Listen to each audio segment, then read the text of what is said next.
নমস্কাৰ, আজি হৈছে 5 মে। এই মুহূৰ্তত কেইবাটাও ব্ৰেকিং নিউজ আহি পৰিছে। দিব লৈছোঁ ৰাতিপুৱাৰ প্ৰথমটো পলিটিকেল ব্ৰেকিং নিউজ। অহা 8 মে'ত চৰকাৰ গঠন কৰা কুচকাৱাজ বিজেপিৰ। গুৱাহাটীলৈ মতা হৈছে জয়লাভ কৰা প্ৰতিজন বিধায়কক। ৰাজ্যিক বিজেপিৰ কাৰ্যালয়লৈ ৰাওনা হৈছে দিলীপ শইকীয়া, হিমন্ত বিশ্ব শৰ্মা। হিমন্ত বিশ্ব শৰ্মা বাসগৃহত নিশা ৰুদ্ৰদাৰ বৈঠক। আগবঢ়াইছোঁ আন এটা খবৰ। চৰকাৰ গঠন কৰা পিছদিনাৰ পৰাই ৰাজ্যত চলিব উচ্ছেদ। এটা এটাকৈ বাংলাদেশী মিয়াক খেদাৰ হুংকাৰ মুখ্যমন্ত্ৰী হিমন্ত বিশ্ব শৰ্মাৰ। অসমত বিজেপি জয় জয়কাৰৰ পিছতে বাংলাদেশীক ধমক। হিমন্ত বিশ্ব শৰ্মাই পুনৰ পোনপটীয়া ধমক দিলে অনুপ্ৰৱেশকাৰীক। অসমত নিষ্ঠা নাই অবৈধ মিয়াৰ। কোনো এজন বাংলাদেশী থাকিব নোৱাৰিব অসমত। এটা এটাকৈ বাংলাদেশী যাব লাগিব অসমৰ পৰা। পূৰ্বতকৈ অধিক কঠোৰ ৰূপত বাংলাদেশীৰ ওপৰত চলিব বুলডোজাৰ। মিয়া সমষ্টিতহে ভাল ফলাফল কংগ্ৰেছৰ। অসমত নচলিল ৱেচিৰ যাদু। সংখ্যালঘু ৰাইজেও এইবাৰ নখ্যাত কৰিলে AIUDFক। বিজেপি চৰকাৰে এইবাৰ বংগতো বাংলাদেশীক ৰুধিব। বংগ সীমান্তৰে অসমলৈ অহা বাংলাদেশীক এতিয়া আমি বাধা দিব পাৰিম। পশ্চিমবংগত বিজেপি জয় অসমৰ বাবেও ইতিবাচক খবৰ। বাজপেয়ী ভৱনত উপস্থিত হৈ হিমন্ত বিশ্ব শৰ্মাৰ এই গৰ্জন। দিব লৈছোঁ আন এটা পলিটিকেল ব্ৰেকিং নিউজ। নিৰ্বাচনৰ ফলাফল ঘোষণা হোৱাৰ পাছতে নিজৰ ফেচবুক পেজযোগে গৌৰৱ গগৈয়ে লিখিছে, আজি ঘোষণা হোৱা অসম বিধানসভা নিৰ্বাচনৰ ফলাফলত প্ৰকাশ পোৱা অসমবাসী ৰাইজৰ ৰায় আমি সম্পূৰ্ণ বিনম্ৰতাৰে গ্ৰহণ কৰিছোঁ আৰু এই নিৰ্বাচনত আমাৰ পৰাজয় স্বীকাৰ কৰিছোঁ। লগতে যিসকল ভোটাৰ ৰাইজে বিৰোধী মিত্ৰজোঁট প্ৰাৰ্থীসকলৰ ওপৰত বিশ্বাস ৰাখি ভোটদান কৰিলে তেওঁলোকক আন্তৰিক ধন্যবাদ আৰু কৃতজ্ঞতা জ্ঞাপন কৰিছোঁ। এই নিৰ্বাচনত জয়লাভ কৰা প্ৰতিগৰাকী প্ৰাৰ্থীলৈ আন্তৰিক অভিনন্দন আৰু শুভেচ্ছা জ্ঞাপন কৰিছোঁ। আশা কৰোঁ তেওঁলোকে ৰাইজৰ আশা আকাংক্ষা পূৰণ কৰি ৰাজ্যখনৰ উন্নতি, শান্তি আৰু সমৃদ্ধিৰ স্বাৰ্থত নিষ্ঠাৰে কাম কৰিব। নিজৰ ফেচবুক পেজযোগে এনেদৰে মন্তব্য কৰিছে গৌৰৱ গগৈয়ে। দিব লৈছোঁ আন এটা খবৰ। উপাধি ৰাজনীতি কৰাৰ বাবে ফ্লপ হ'ল তিনি গগৈ। এই মন্তব্য মুখ্যমন্ত্ৰী হিমন্ত বিশ্ব শৰ্মাৰ। তিনি গগৈ ৰাজনীতিক প্ৰত্যাখ্যান কৰিলে অসমৰ ৰাইজে। উপাধি ৰাজনীতিৰ বাবে তিনি গগৈ দুজনক পৰাজিতও কৰিলে। অসমত কেতিয়াও উপাধি জাতি বৰ্ণলৈ ৰাজনীতি হোৱা নাছিল। গোপীনাথ বৰদলৈৰ পৰা সৰ্বানন্দ সোণোৱাললৈ হোৱা নাছিল উপাধি ৰাজনীতি। আমাৰ বিজেপিত জাতি ধৰ্ম সকলো আছে, সেয়ে শক্তিশালী জয় হৈছোঁ। আমাৰ বিজেপিত জাতি ধৰ্ম সকলো আছে, সেয়ে শক্তিশালী জয় হৈছোঁ। এনেদৰে মন্তব্য প্ৰকাশ কৰে মুখ্যমন্ত্ৰী হিমন্ত বিশ্ব শৰ্মাই। আন এটা খবৰ। জুবিনক লৈ ৰাজনীতি কৰাৰ বাবে মুখ ঠেকেচা বিৰোধীৰ। জুবিনক লৈ নিকৃষ্ট ৰাজনীতি কৰাৰ বাবে মুখ ঠেকেচা খালে বিৰোধী মিত্ৰজোঁটে। জুবিন গাৰ্গৰ ৰাজনীতিৰ ঊৰ্ধত। কংগ্ৰেছে ৰাজনীতিলৈ জুবিনক টানি জনসমৰ্থন হেৰুৱালে। কংগ্ৰেছৰ পৰাজয়ৰ অন্যতম কাৰণ এইটোৱে। জুবিনক লৈ কৰা ৰাজনীতিৰ বাবে অসমৰ ৰাইজে শাস্তি দিছে কংগ্ৰেছক। অসমত বিৰোধী জেণ্টিৰ ঢৌ নচলিল। নিৰ্বাচনত বিজেপি জেণ্টিয়েহে দেখুৱালে চমক। নিৰ্বাচনত জয়ী হোৱা একমাত্ৰ কংগ্ৰেছী বিধায়কো আহিব বিজেপিলৈ। ফলাফলৰ পিছত আকৌ বৃহৎ ইংগিত মুখ্যমন্ত্ৰী হিমন্ত বিশ্ব শৰ্মাৰ। পৰৱৰ্তী খবৰ। বেংগলত নিজ সমষ্টিতে শোচনীয় পৰাজয় মুখ্যমন্ত্ৰী মমতা বেনাৰ্জী। মমতা দুৰ্গতে মমতাক থকা খৰকা কৰিলে বিজেপি প্ৰাৰ্থীয়ে। শুভেন্দু অধিকাৰীৰ সন্মুখত ধৰাশায়ী অগ্নিকন্যা মমতা বেনাৰ্জী। 10,000ৰো অধিক ভোটত পৰাস্ত মমতা বেনাৰ্জী। মমতা দুৰ্গ হিচাপে পৰিচিত আছিল বংগৰ ভৱানীপুৰ সমষ্টি। 15 বছৰ অন্তত বেংগলত নিজৰ ক্ষমতা হেৰুৱালে মমতা বেনাৰ্জীয়ে। মমতা দুৰ্গতে মমতাক থকা খৰকা কৰিলে বিজেপি প্ৰাৰ্থীয়ে। দিব লৈছোঁ আন এটা পলিটিকেল ব্ৰেকিং নিউজ। 55,000তকৈ অধিক ভোটত জেণ্ডি প্ৰাৰ্থী কুংকি চৌধুৰীক পৰাস্ত কৰি বৃহৎ জয় বিজয় গুপ্তাৰ। অজাপ জেণ্ডি প্ৰাৰ্থী কুংকি চৌধুৰীক ধাৰাশায়ী বিজয় গুপ্তাৰ। মধ্য গুৱাহাটীত জনতাৰ মধ্যমণি হ'ল বিজয় গুপ্তা। আগন্তুক 5 বছৰলৈ মধ্য গুৱাহাটী বিধায়ক ৰূপে নিৰ্বাচিত বিজয় গুপ্তা। ৰাজ্যজুৰি খুবেই চৰ্চিত হৈ আছিল মধ্য গুৱাহাটী সমষ্টি। সামাজিক মাধ্যমতো চলিছিল ব্যাপক ক্ৰিয়া আৰু প্ৰক্ৰিয়া।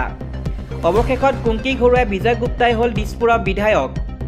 55,000তকৈ অধিক ভোটত বৃহৎ জয়লাভ কৰে বিজয় গুপ্তাই। আন এটা খবৰ। ঢিঙত খহিল বদৰুদ্দিন আজমলৰ দুৰ্গ। ৰাজ্য দলৰ প্ৰচণ্ড ঢৌত উটি গ'ল AIUDF।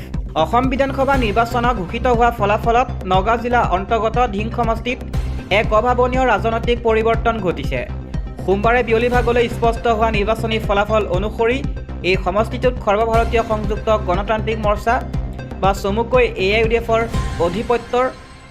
আধিপত্যৰ অৱসান ঘটাই ৰাজ্য দলৰ প্ৰাৰ্থীগৰাকীয়ে এক বৃহৎ জয়লাভ কৰিবলৈ সক্ষম হৈছে। দীৰ্ঘদিন ধৰি AIUDFৰ দুৰ্গ হিচাপে পৰিচিত ঢিং সমষ্টিত ভোটাৰ ৰাইজে পৰিৱৰ্তনৰ সপক্ষে দিয়া এই ৰায় সমগ্ৰ ৰাজ্যৰ ৰাজনৈতিক মহলত তীব্ৰ চাঞ্চল্য সৃষ্টি কৰিছে। ভোট গণনা আৰম্ভণিৰে পৰাই ৰাজ্য দলৰ প্ৰাৰ্থীগৰাকীয়ে নিজৰ প্ৰতিদ্বন্দ্বীৰ তুলনাত ধাৰাবাহিকভাৱে অগ্ৰগতি লাভ কৰিবলৈ সক্ষম হয়। নিৰ্বাচন আয়োগৰ সূত্ৰৰ পৰা জানিব পৰা মতে প্ৰতিটো পৰ্যায়ত ভোট গণনাৰ অন্তত ৰাজ্য দলৰ সপক্ষে ভোটৰ ব্যৱধান ক্ৰমাগতভাৱে বৃদ্ধি পাবলৈ ধৰে আৰু অৱশেষত এক বৃহৎ ব্যৱধানত তেওঁৰ বিজয় সুনিশ্চিত হয়। ইয়াৰ বিপৰীতে বিগত কেইবাটাও কাৰ্যকাল ধৰি সমষ্টিটো নিজৰ দখলত ৰখা AIUDF দলে এইবাৰৰ নিৰ্বাচনত শোচনীয় পৰাজয়ৰ সন্মুখীন হ'বলগীয়া হয়। এই ঐতিহাসিক বিজয়ৰ পাছতে প্ৰতিক্ৰিয়া ব্যক্ত কৰি ৰাজ্য দলৰ নৱনিৰ্বাচিত বিধায়কগৰাকীয়ে সংবাদ মাধ্যমৰ আগত কয়, এই জয় ধিং সমষ্টিৰ জনসাধাৰণৰ জয়। দীৰ্ঘদিন ধৰি সামগ্ৰিক উন্নয়নৰ পৰা বঞ্চিত হৈ থকা ধিঙৰ ৰাজ্যে আজি এক নতুন বিকল্পৰ সন্ধানত আমাক আঁকোৱালি লৈছে। মই সমষ্টিটোৰ শিক্ষা, স্বাস্থ্য আৰু আন্তঃগাঁথনিমূলক উন্নয়নৰ বাবে অহোপুৰুষাৰ্থ কৰিম। আনহাতে পৰাজিত AIUDFৰ শিবিৰত তীব্ৰ নিৰাশাই বিৰাজ কৰা পৰিলক্ষিত হৈছে আৰু দলটোৰ নেতাসকলে নিৰ্বাচনী ফলাফলৰ সন্দৰ্ভত পৰৱৰ্তী সময়ত গভীৰ পৰ্যালোচনা কৰা হ'ব বুলি সংবাদ মাধ্যমৰ আগত প্ৰকাশ কৰিছে। উল্লেখযোগ্য যে ধিং সমষ্টিটো বিগত ১.৫ দশকৰো অধিক সময় ধৰি AIUDFৰ এক অভেদ্য দুৰ্গ হিচাপে পৰিগণিত হৈ আহিছিল। বিশেষকৈ সংখ্যালঘু ভোটাৰৰ সংখ্যাগৰিষ্ঠতা থকা এই সমষ্টিটোত দলটোৰ জ্যেষ্ঠ নেতা আমিনুল ইছলামৰ এক প্ৰকাৰৰ একত্ৰ আধিপত্য চলি আহিছিল। কিন্তু শেহতীয়া সময়ত বানপানী সমস্যা, নিবনুৱা সমস্যা আৰু বাটপথৰ দুৰ্বস্থাক লৈ স্থানীয় ৰাইজৰ মাজত ক্ষোভ পণ্ডিভূত হৈছিল। ৰাজ্য দলে নিৰ্বাচনী প্ৰচাৰত এই স্থানীয় সমস্যাসমূহক মূল ইছ্যু হিচাপে উপস্থাপন কৰাত সফল হোৱাৰ ফলতে এই অভূতপূৰ্ব পৰিৱৰ্তন সম্ভৱপৰ হৈ উঠিব বুলি সচেতন মহলে মত পোষণ কৰিছে। আগবঢ়াইছো আন এটা খবৰ। নিৰ্বাচনী ফলাফলৰ পিছতে কংগ্ৰেছ নেতা জিতেন্দ্ৰ সিঙৰ পদত্যাগ, খাৰ্গেলৈ প্ৰেৰণ কৰে পদত্যাগ পত্ৰ। প্ৰদেশ কংগ্ৰেছৰ তত্ত্বাৱধায়ক পদৰ পৰা জিতেন্দ্ৰ সিঙৰ পদত্যাগ। অসম বিধানসভা নিৰ্বাচনত বিৰোধী দল কংগ্ৰেছৰ শোচনীয় পৰাজয়। গেৰুৱা দল বিজেপিৰ ধুমুহাত ধূলিখাত হৈ পৰে দলটো। নিৰ্বাচনত কংগ্ৰেছৰ পৰাজয়ৰ দায়িত্ব মূৰ পাতি লৈ জিতেন্দ্ৰ সিঙে অসম প্ৰদেশ কংগ্ৰেছৰ তত্ত্বাৱধায়ক পদৰ পৰা পদত্যাগ কৰে। কংগ্ৰেছৰ ৰাষ্ট্ৰীয় সভাপতি মল্লিকাৰ্জুন খাৰ্গেলৈ ইতিমধ্যে সিঙে পদত্যাগ পত্ৰ প্ৰেৰণ কৰিছে। আগবঢ়াইছো আন এটা খবৰ। আপুনি প্ৰতিমাহে 10,000 টকাকৈ জমা কৰিছে নেকি? তেন্তে 5 বছৰ পাছত কিমান টকা ৰিটাৰ্ণ পাব জানো আহক। ৰেকাৰিং ডিপজিট স্কিম এক অত্যন্ত নিৰ্ভৰযোগ্য ইনভেষ্টমেণ্ট বিকল্প, যি বিশেষভাৱে সৰু আৰু মধ্যবিত্ত মানুহৰ কথা মূৰত ৰাখিয়ে তৈয়াৰ কৰা হৈছে। ইয়াত আপুনি যি ধন জমা কৰে তাৰ ওপৰত চৰকাৰৰ গেৰাণ্টি থাকে, ফলত ইনভেষ্টমেণ্ট সম্পূৰ্ণ নিৰাপদ থাকে।